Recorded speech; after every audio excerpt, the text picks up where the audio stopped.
Hello, it's 7 o'clock and I'm here. I've got this, I haven't got my full kit, to be honest with you. I've normally got the Pro microphone or the little lapel mic. I don't know if you noticed, I've got this in my ear, so I forgot it all. I think I left it at home.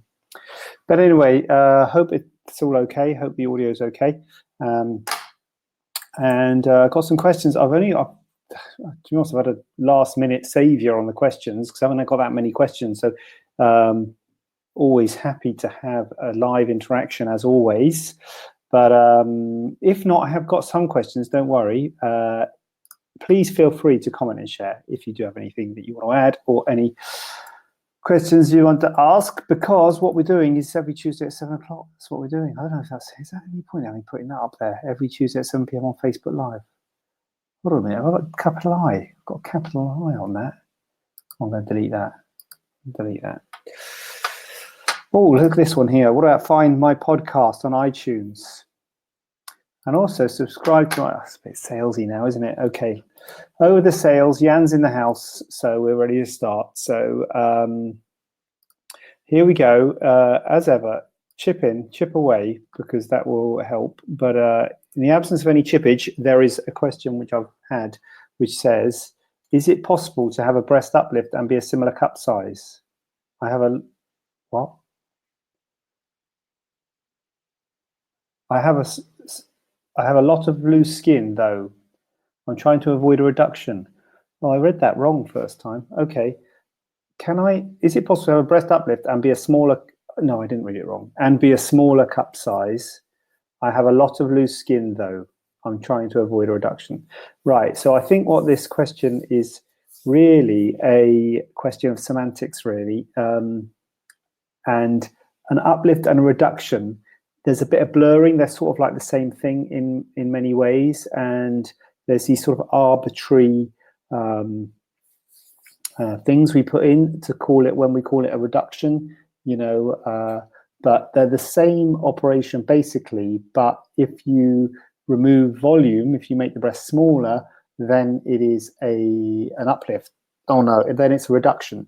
Because when you do an uplift, you remove the skin, but in order to lift the breast, you have to release the gland, and you have to do more than just removing the skin. You have to do quite a lot of dissection to release the gland and mobilize the gland up north, and then you redrape the skin to make it look a good shape.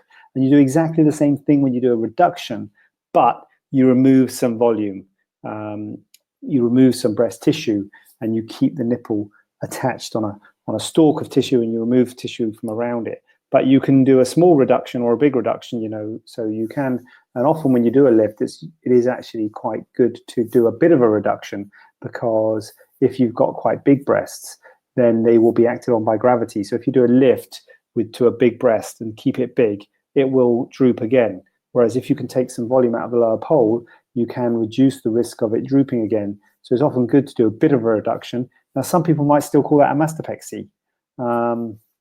If you're just doing a little bit of a reduction. So often people have got a bit of an asymmetry, and sometimes you do a bit of a reduction on one, but you might still call it a bilateral mastopexy. But it doesn't really matter what you call it, you can make the breast a bit smaller. So this patient's saying, is it possible to have a breast uplift and be a smaller cup size? Yes is the answer, but that would probably be called a reduction if you're going to be a smaller cup size. Often with mastopexies, you don't really change cup size. You do take a bit of volume out in terms of the skin, but you're only taking smaller volumes of breast tissue out. So if you're going to be a smaller cup size, you probably have to call that a reduction. So it's saying, I have a lot of loose skin, though I'm trying to avoid a reduction. So the loose skin will be addressed by the mastopexy. The loose skin, the skin that you remove, the pattern of skin removal is the same, whether it's a mastopexy or a reduction. You may remove the same skin and you tighten the skin to the same level, whether it's a mastopexy or a reduction. The difference comes is if you say I'm a double D cup and I want to be a D cup or a C cup, then that's a reduction. Or if you say I'm a double D cup and I'm happy wearing this bra and I'm happy with the volume when they're in the bra, but I just don't like the shape of them out of a bra, that's when a mastopexy comes in. I hope that it, oh my God, Tish has said hello. Tish has said hello, Tish. Tish, where are you? Oh, look, I'm limited. I've got a lead. I'm limited as how far I can move. Nice to see you, Tish. Tish is in the house, keeping up the numbers and commenting as well. Thanks, Tish. Oh, it's nice to see you. I missed some comments. What's going on? Jan said hi. I'm interested in dog ear revisions. Is it done under local? Yes. Lovely to see you, Tish. I've said that already. I know I have. So Jan, I should put my disclaimer up here because it depends on the surgeon. It depends on how big your dog ears are. Because if you've got massive dog ears, then maybe you wouldn't do it under local. But dog ears are usually quite small, and so and they're usually done under local. So I'm just going to seamlessly talk while here we go. So usually a dog ear, is it coming on? There you go. Usually a dog ear will be done at local, but if you have a very big dog ear and it's going to be, a more extensive thing, there's a chance it could be under general. But yeah, usually, but then speak to your surgeon is the best. Yeah, speak to your surgeon. But in my view, they're usually under local. Louise Bramham.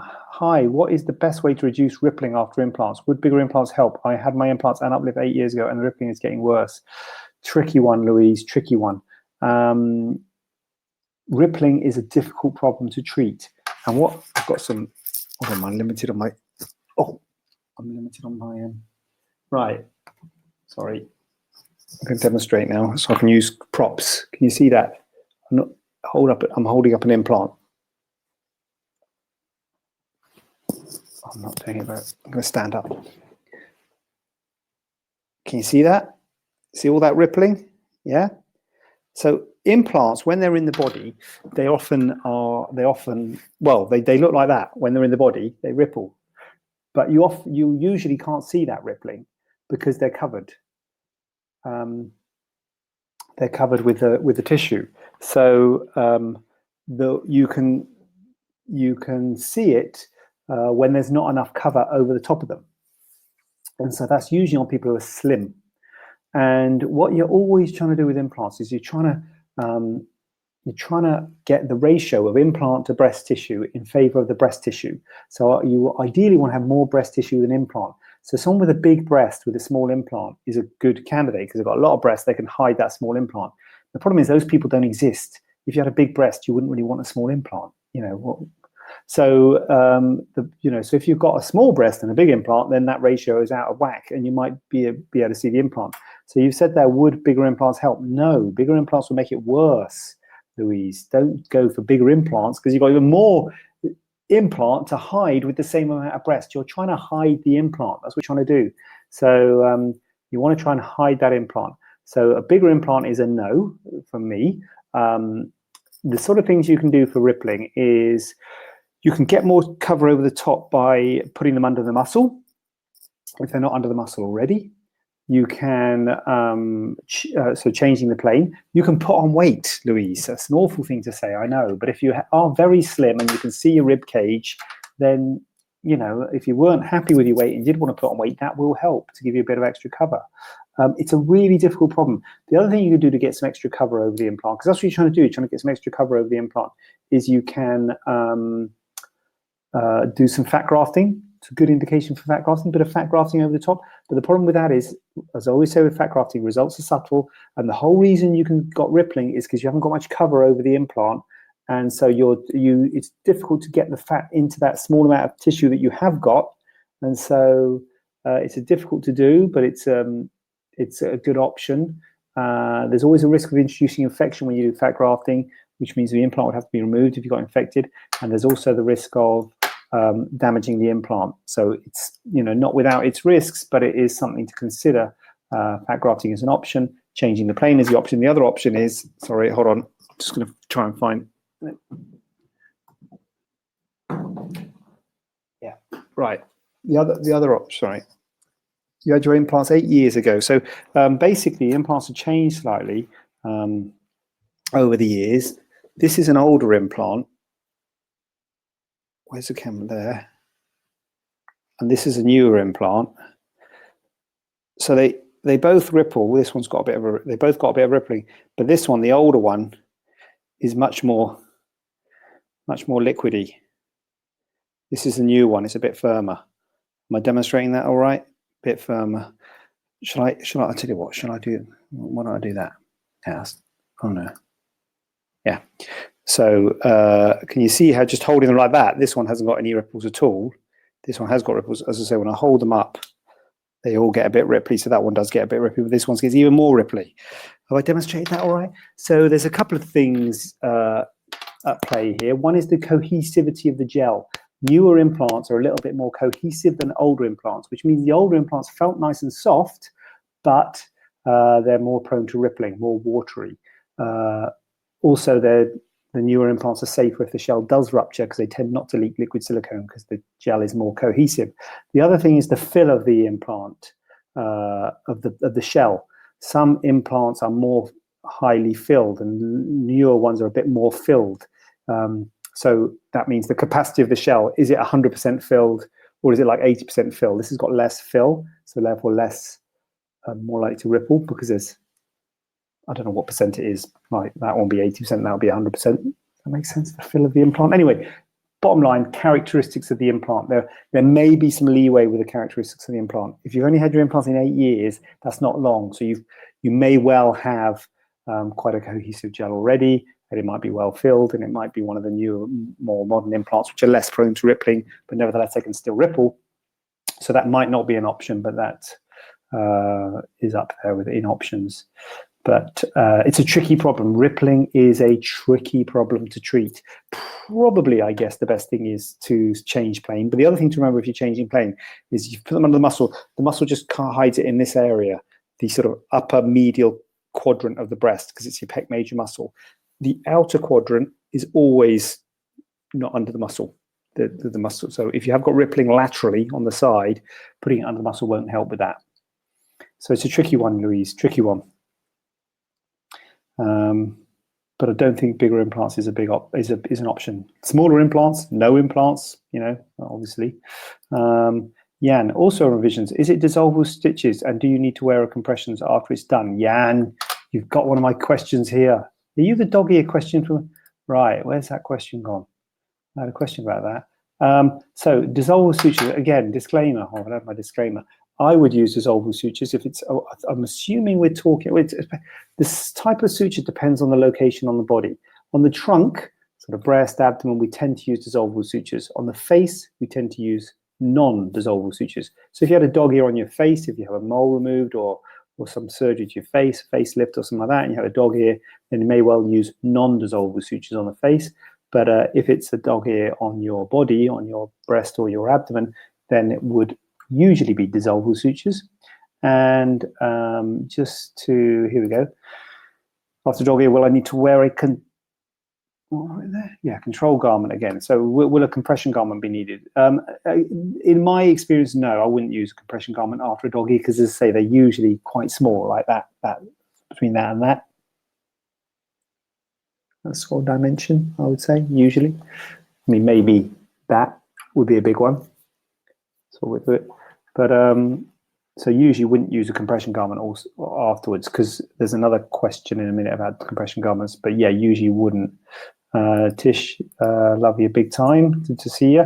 Jan, very small dog ears. Yeah, so very small. Yeah, no compression garment and dissolvable sutures usually. But talk to the person doing the surgery would be your best. On the topic of compression garment, here we go. What are the benefits of wearing a compression garment and binder, and why do we need them? Again, this is me. This is my view on it. And I think sometimes patients like to have things black and white. Got to wear a compression garment for 4 weeks or 6 weeks or something like that, day and night. Mustn't take it off.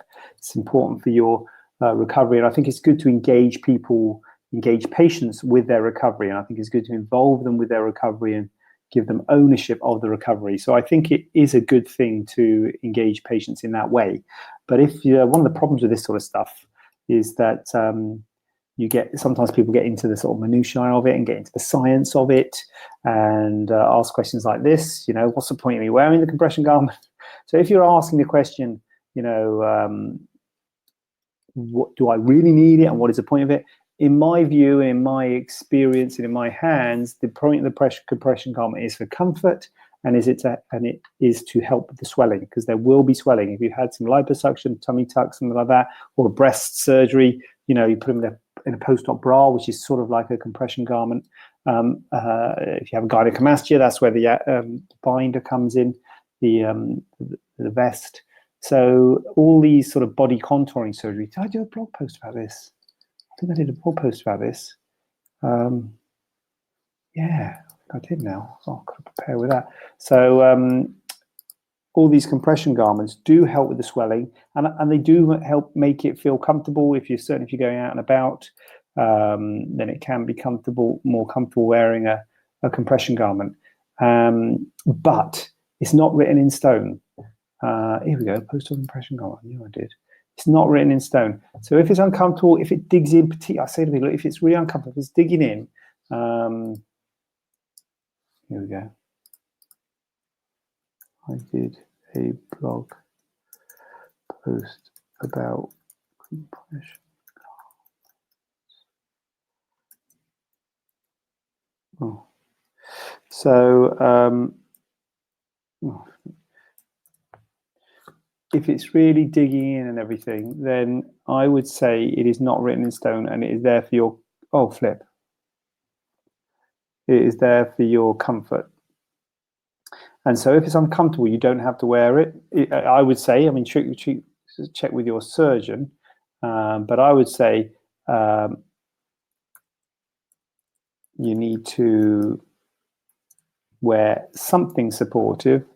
Did I just do a comment with it? Did I do a comment? I meant to do a comment then. Did that work? Anyway, I have done a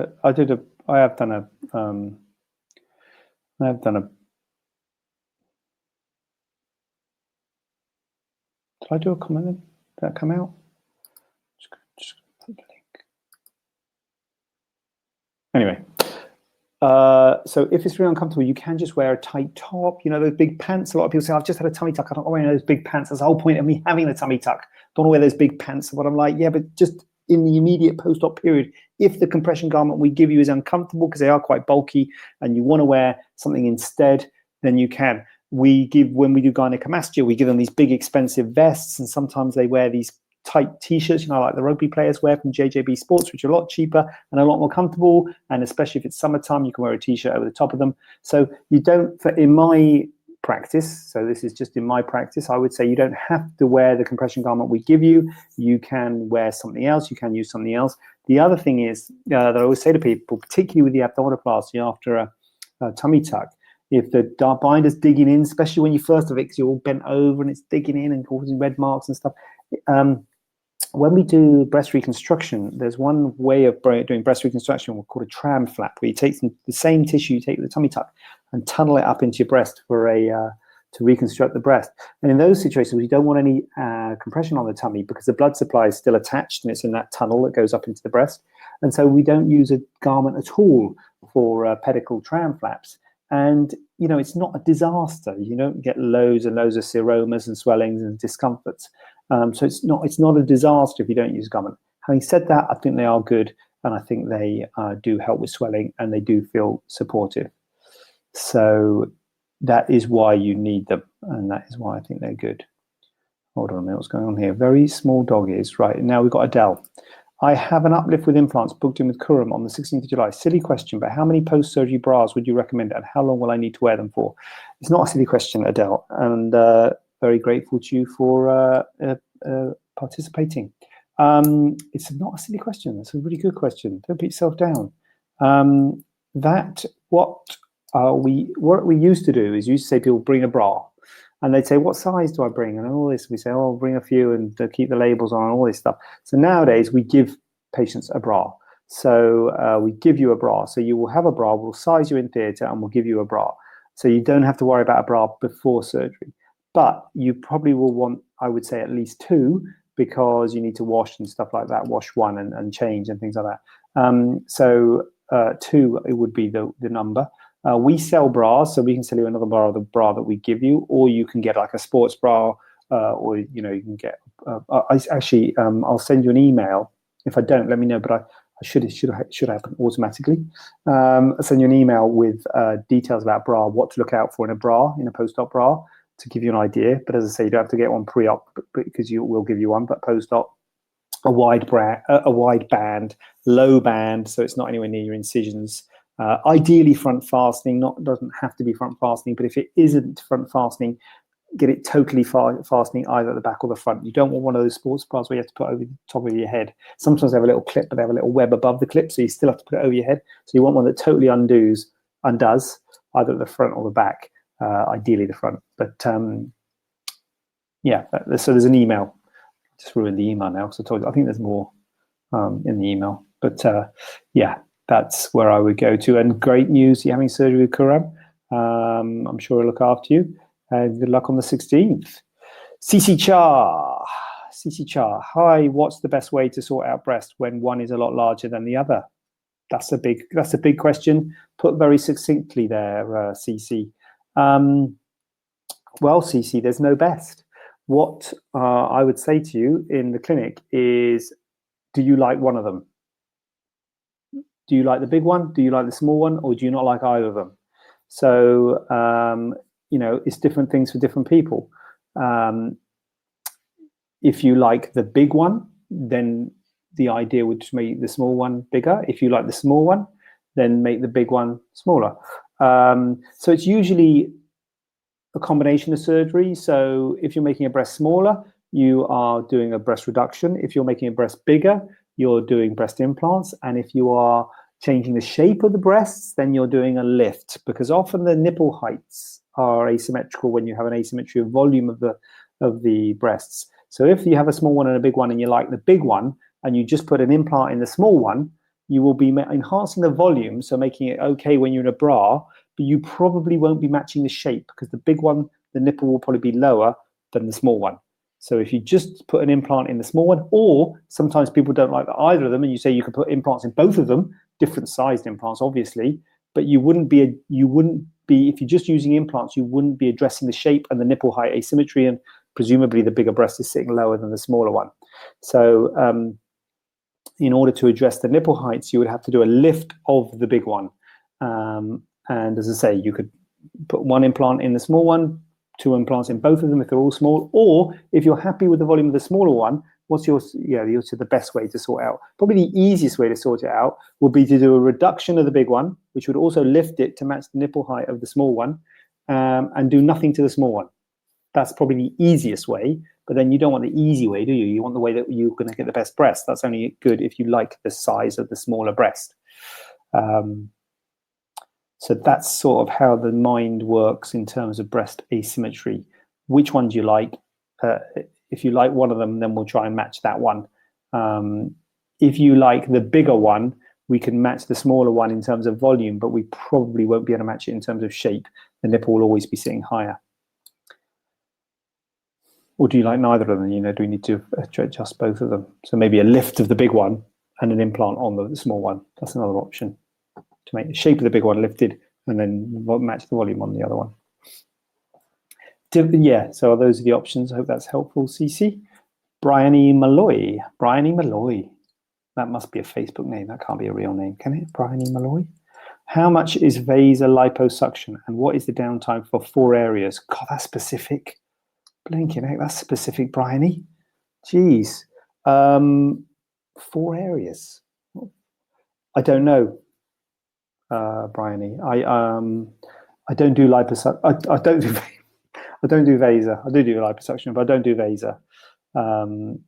So I haven't got prices on that one, Bryony. Sorry, but you should be able to inquire to people who do Vaser and get that one. Get that. 4 areas sounds like a lot. What are your 4 areas? Anyway, I don't do it, so I don't want it. So sorry.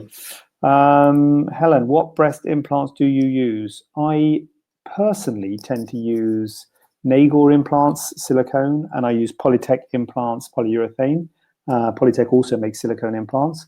Personally, that's what I use. I don't think they're necessarily better than others. They're the ones I'm familiar with. I think there's a lot of good makes of implants. Mentor are a good make. There's maybe not lots, but there's several good makes of implants. Some people I know use Sebin. So yeah, but those are the ones I use if patients haven't got a preference. But if they've got a preference, I will happily use another make of implant. I just use those because I'm familiar with the range, and those are the ones I use regularly. But because we're not tied to any make, so as long as a hospital can get them, we can get any make that the hospital can get. So sometimes people want certain makes that the hospital can't get. But what was it recently? But anyway, if the hospital can get it, we'll usually happy to use them. Louise, I've lost a lot of weight recently. That makes sense. Why the rippling is getting worse. Thank you so much. Potentially may have it put under muscle. Yeah, if you've lost weight, Louise, that will be great for your body and for your health, but it's not great for your hiding implants. And yeah, potentially under the muscle is an option. Emma says, hi Emma, good to see you here tonight. Sherilyn, hi JJ, I have a question about rhinoplasty, please. Can rhinoplasty cause a mass behind the eye? I had rhinoplasty last September and I've just found out I have a small mass behind my right eye. Potentially, Sherilyn, yeah, it could, but last September's a long time ago, Sherilyn, so 10 months ago. Well, I don't know what you mean by behind your eye. I'm presuming that means behind your eyelid. It's not like on a scan behind your eye. Because yeah, I think you need to see your doctor, Sherilyn. Not in a bad way. I don't think there's anything to worry about because it could be a little cyst. It could be a little blocked tear duct or something. There could be lots of reasons to have a swelling. I think if you had a rhinoplasty in September, I think it's less likely to be due to the rhinoplasty, I would say, but not outside the realms because the sort of swelling you're looking at is fluid or blood, basically, if it's post-surgery. And that would, the blood would come, in the first day or two, and the fluid would come in the first few weeks if there's sort of a swelling or localized swelling. To have a swelling 10 months or September or many months afterwards is a little bit unlikely, but I would suspect it's probably something else. But yeah, go and see a surgeon to see. Well, I don't do rhinoplasty as well, disclaimer. But yeah, that's where I would be on that one. Joyce Richardson, good evening. Would you recommend a compression garment for an arm lift with lipo? Joyce, it is really hard to get compression on the arm lift because, so it depends on your surgeon and it's no right or wrong. So the arm lift, the scar goes up here and it goes up into your armpit. And it's hard to get a compression garment. The problem with compression, particularly on a limb, is it has to stop somewhere. And where it stops somewhere, you get swelling distal, past where it stopped. And so that's why when you get something on the leg, you often have to go from the toes right up to the thighs if you're going to put compression on a leg. Because if you try and put compression on a certain area of the leg, you'll get swelling past it. So the problem with the arm garments is that they stop in your armpit because you have to move your armpit. So you often get swelling just where it stops. And so I think it's difficult to get compression on an arm lift. So I personally don't use a compression garment with an arm lift. I just put dressings on. I don't put a compression garment on because it's hard to get it crossing your axilla and still allowing you to move. If you're going to be allowed to move, you have to have give in the armpit, and then you get constriction around the armpit and swelling. So my practice is not to use a compression garment, but I wouldn't be surprised if people do use compression garments. But that's what I've found with a compression garment on an arm lift on a personal basis. Joyce is straight back in with the number 2, part 2. I'm having an extended arm lift with lipo at the end of the month, and the only thing worrying me is getting infection in the armpit, which I've seen on the groups a lot of women do. What's the best way to avoid this, and how long should I leave it before driving? Joyce, that's really a good point, because that is one of the risks with doing surgery in armpits and groins and places like that there is a higher risk of infection because it's hot and sweaty. So obviously you're going to probably have dressings on for a while, but once you have the dressings off, I would, stick close with your surgeon and work with them and do what they say you should do. But I would just say wash and shower regularly, stay positive, eat healthily, look after yourself. If you get any signs of any little bit of redness, see your doctor to get treated if you do get problems. But you're absolutely right, you've got a higher risk of getting infections at that armpit. And I would just say be positive about it. But the good beauty of it is, in a way, with armpits and groins, if you do get a bit of infection, if the wound opens up a little bit, it's not very nice because it takes a long time to heal and it's horrible because it's hot and sweaty and all that sort of stuff. But at the end of the day, it doesn't matter so much because the scar's hidden, so they don't really see the scar once it's healed. So it's in those terms, it's a good place for a scar. But the fact that it takes a long time to heal, and if you get an infection, that's a bad thing. So balance. But so how long should I leave it before driving? I would say at least 2 weeks, Joyce. That'll be the minimum to get it healed. Well, actually, maybe 3 for you. That's for a normal arm lift. An extended arm lift. Do you mean extended arm? Oops. Do you mean it's going onto your abdominal, lateral chest wall? Because that's quite a long, big incision to get healed. It depends on how long it takes to get healed, Joyce. Because if you have an infection in your armpit, then you might not be driving for a month. So 2 to 3 weeks, probably 3, just to get it all healed. Hard to say for sure. For sure. Kat Lindsay, what's your experience on Brazilian tummy tuck? Do you do them, and can it be done alongside a fleur-de-lis? It's interesting you should say that, Kat, because I was just looking at a video of Garrick Giorgio talking about Brazilian tummy tuck. It's awful, isn't it? Getting my medical learning from Facebook. I'm not particularly familiar with the difference in a Brazilian tummy tuck. I've got to be honest with you. And the sort of things he was explaining, I'm thinking that's some of those things are done anyway on a normal tummy tuck. And I think he was sort of talking about sort of older tummy tucks where you do extensive undermining. These days, we tend to just undermine centrally. We don't do a lot of undermining, limited the undermining.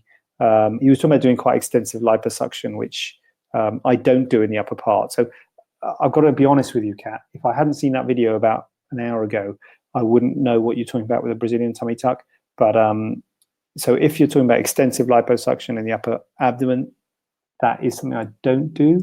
And you probably wouldn't want to do alongside a fleur-de-lis tummy tuck. So I find that sometimes people give names to things. You get things named all over the place. And it's quite good for patients because they think, oh, I'm going to have the latest thing. But actually, from a surgical point of view, you actually find the differences are quite mild, and people try and make it sound like it's a new big thing, but maybe it's sort of actually a little bit more similar than you might think. So yeah, I haven't got a big experience with the Brazilian one. I just tend to do a standard one, but I limit the undermining centrally, so you don't have big areas of dead space. And my liposuction, I usually limit to the hips and the flanks. And yes, that sort of thing that I'm talking about can be done alongside a fleur-de-lis. But I would have thought the Brazilian thing, you would probably want to do, I mean, my experience of liposuction is it can interrupt the blood supply and it can cause problems with wound healing. So that's why I would want to not do extensive liposuction if I was doing a fleur-de-lis personally. But I always say, you know what? I always say choose the surgeon. Because you'll see these surgeons, and then one surgeon will say this, and another surgeon will say that, and you think, oh my God, he just said you've got to do it that way. He just said you've got to do it this way, which is totally opposite to the way that other guy said do it. There's often, like, not right or wrong. It's just people experiences. And it's just like, you know, it's just like, got to go with the surgeon and try and get a median. Is it median? Try and get a sort of idea of what. Anyway, babbling on. CC, thank you. Sherilyn, behind the eye. It's a tumor. It's a tumor behind the eyeball. Okay. Well, that's less likely to be due. So tumor just means swelling, but yeah, I think that's unlikely to be due to the rhinoplasty, Sherilyn. The tumor behind the eyeball. The rhinoplasty stays, relatively far away from the eyeball, from the sort of orbit. So that's probably unlikely to be due to the rhinoplasty, but I'm assuming you're getting scans and getting treatment for that. So Joyce says, thank you, JJ. Thank you, Joyce. Thank you very much. Here we go. Cat. It's to protect the layer under the skin to prevent the seromas. Two corners of lymph are left in. Yeah, I saw that. No drains. Yeah, I saw that. That's the layer. You know what? It's difficult, Cat. I mean, basically leaving the layer below scarpus fascia, which I think is the layer under the skin you're talking about, and two corners. I think a lot of people, yeah, scarpus fascia is Cat. Yeah, I saw, you must have seen the same thing. Yeah, I mean, I would say the scarpus fascia isn't destroyed. You cut through scarpus fascia, and when you close the wound, Scarpus fascia is a sort of distinct layer underneath the skin, between the skin and the deep fascia, the sort of rectus fascia. It's a superficial layer of fascia, and I go deep to scarpus fascia, but then I use scarpus fascia to close the wound, to take the tension off the wound. I use that as an extra layer. And I do use drains still. I don't know. I'm probably not in the minority, but I know a lot of people are still using are not using drains, and I could probably not use drains, to be honest. And I know patients don't like drains, but I think that they are good, and I still think they've got a place. And it may be I'm not a big fan of the glue personally, and a lot of people using glue instead of drains. I think quilting is a good idea, and I do quilt, but I quilt and drain because I'm just at that interface period now where I'm thinking, can I not use drains? And maybe I will move towards not using drains, but at the moment I do, just because I feel more comfortable with it, just taking that bit of fluid. Because although the dead space is limited, there is some dead space because there is some undermining, because otherwise, you'd not be able to close the wound. So yeah, I'm on the undermining, do use drains, but I limit my undermining, and I do keep the scarpus fascia intact. I don't do I think he was saying it goes totally above scarpus. The layer beneath scarpus is quite thick, so I didn't quite get that. He was doing liposuction, but then leaving all the layer below scarpus. Anyway, I guess it's quite a medical thing, that. And again, go with the surgeon that you think is good, and if you think that sounds good and you see good results from it, then go with that one. I think you can get good results with both types of tummy tuck, and I don't think there's one better than another. If one was better than another, we'd all do that way. I guess they're better in rather than having to go in after to drain. Yeah, they definitely are, but people who don't use drains would say they don't have to go in after to drain. So I don't think there's any right or wrong. I'm not saying I'm right using drains, because the guy that doesn't use drains says he's right not using drains. Well, I hope he doesn't say he's right. I'm just saying his opinion is that drains are not liked by patients because they're uncomfortable, they're painful, they can introduce infection, and he would say they're not required. And I'd be like, okay, fine. I would say, people who don't use drains say they've got a very low seroma rate, like, few percent. I would say, look, I wouldn't say I never get seroma. I got a seroma about 5 years ago. I pretty much never get a seroma. So even though they say they're getting a 2% seroma rate, I'm thinking, well, that's still higher than what I'm getting when I use drains. So that's where I am. Seroma, you want seroma's fluid collection sort of after the surgery. I like suction drains to suck it down, and then after a day or two we take the drains out. That's where I am. But I'm not saying people who don't use drains are wrong, because there's a lot of people who don't use drains, and they are. And as I say, this time in a few months' time, I might be going, yeah, don't use drains. I think we're moving that way, but I still do like them, just to suck it down. Oh, this is good, isn't it? Getting some good bit of interaction here. Didn't expect this. A bit worried tonight, to be honest with you, because I didn't really have. To be quite honest with you, I didn't have any questions until a couple of hours ago. To be quite honest, can I have an uplift and avoid? But I've done that one. Oh, look at this one here. What's the procedure for having a varicose vein removed, and will I need to take time off work? I don't do varicose veins. Now, varicose veins, although they are cosmetic, it is a vascular surgeon that does varicose veins, a different type of specialty that does varicose veins. But I can give you an idea of what the procedure is. There's different procedures. Again, to talk to a specialist if you want to have your varicose veins done. Don't take it from me. But we used to do quite a sort of invasive operation where we stripped the varicose veins, and that was quite invasive and quite a lot of bruising, quite a lot of swelling, time off work and what have you. These days they do EVLT, endovenous laser treatment. So basically they put a laser into the vein, and they clot the vein, they destroy the vein just by placing a little laser into the vein. Amazing. Much less invasive, much less downtime. I don't know about time off work. A week, maybe less. I don't know. I don't.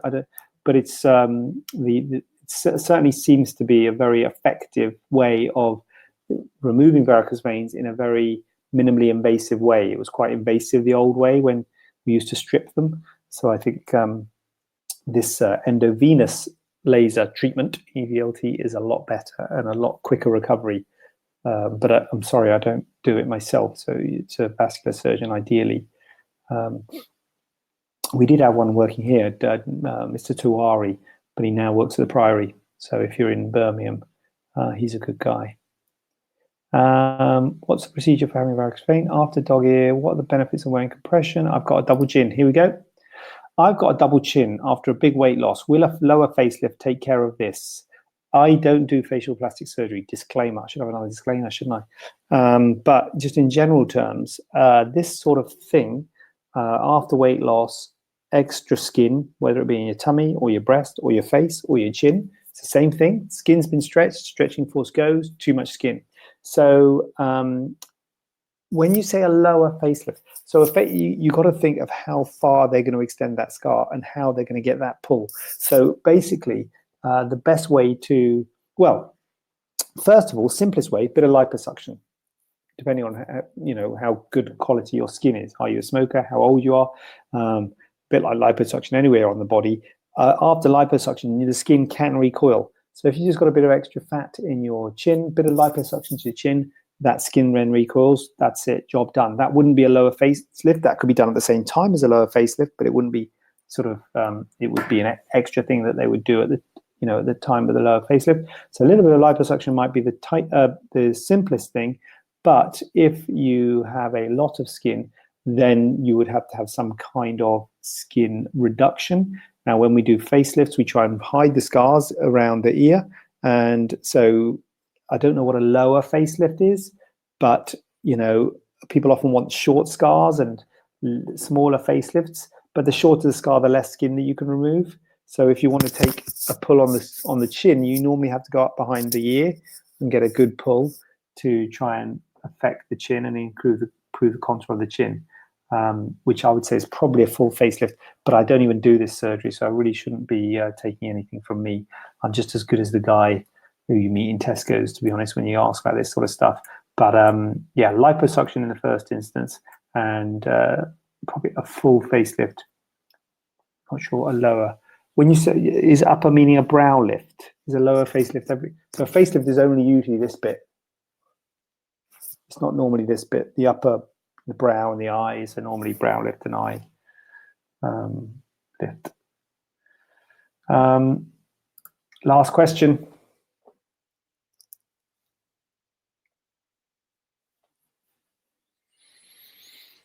Last question. Unless you come in with something. Pause. Dramatic pause. Do I need to wear a bra all the time? What is this related to? I don't know if this is. I think this is related to. Did someone on television say something about wearing a bra all the time? Sorry, I haven't put the question in. Put someone. I can't, anyway, I think this is not talking about sort of post-op and things like that. This is a while ago. People were talking about this, about if you wear a bra all the time, you avoid having a lift because you keep the breast up. I don't think that's true. I don't think so. No, I don't think wearing a bra all the time, wearing a bra at night and things like that, I don't think is going to help your breast from sagging and drooping. I think breasts naturally sag and droop. I think it's not just your breast, it's your face, it's everything, it's your whole body. Just have to look at a child versus, me, children, all like that. Adults, all like that. So everything just goes south with gravity, and it's natural. And I don't think wearing a bra will stop you from from needing a lift. So no, you don't need to wear a bra all the time. And post-op, yes, you do, although you take it off to wash. But I don't think it's a post-op question. Well, all the time for the first 4 to 6 weeks, depending on what your surgeon says. That's it. That is it.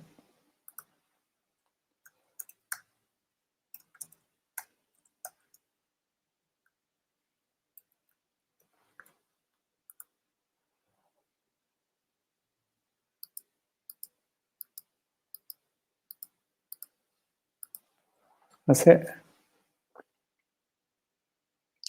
So, awesome.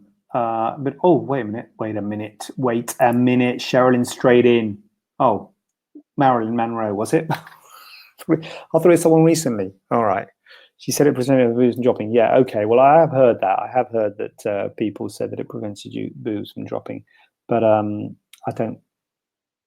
I think, yes, we're acted on by gravity, but I think also the tissues lose their elasticity, especially if you smoke and things like that. Your tissues are less tight than they used to be, regardless of whether you're wearing a bra. So your tissues, and you have inherent things within your body that makes your tissues sag. And so I would not recommend it. I don't know if they've done any studies where people have worn bras for their lives or gone into space for years and seen if their bodies don't sag. But I suspect they would sag, to be honest, as soon as they got back to Earth and as soon as they took their bra off, they would sag because of gravity. But look after your skin. Don't smoke, don't get suntanned, don't burn your skin with the sun, and eat healthily, good diet. That's what I would say, rather than wearing a bra all the time. That's my bit.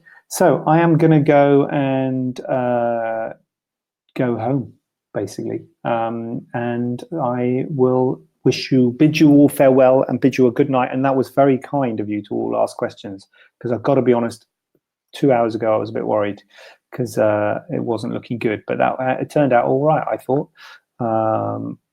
So thank you very much. And tomorrow, next week, 7 o'clock, I will be here, and I expect you to be here too. If you have got any photos you want me to put on, I can. I know I said you can join, but I think people in the past have said you have to do an app or something. So maybe if you want to download an app, Be Live app or something, you're welcome to join me on this. But if you want to share your photos and I can put your photo up, and say, look, this is something, or, please do. Sherilyn, good luck with your swelling behind your eye. I hope that is all dealt with and you seek the appropriate help for that. And I will see you all same time, same place, next Tuesday, 7 p.m. Good night.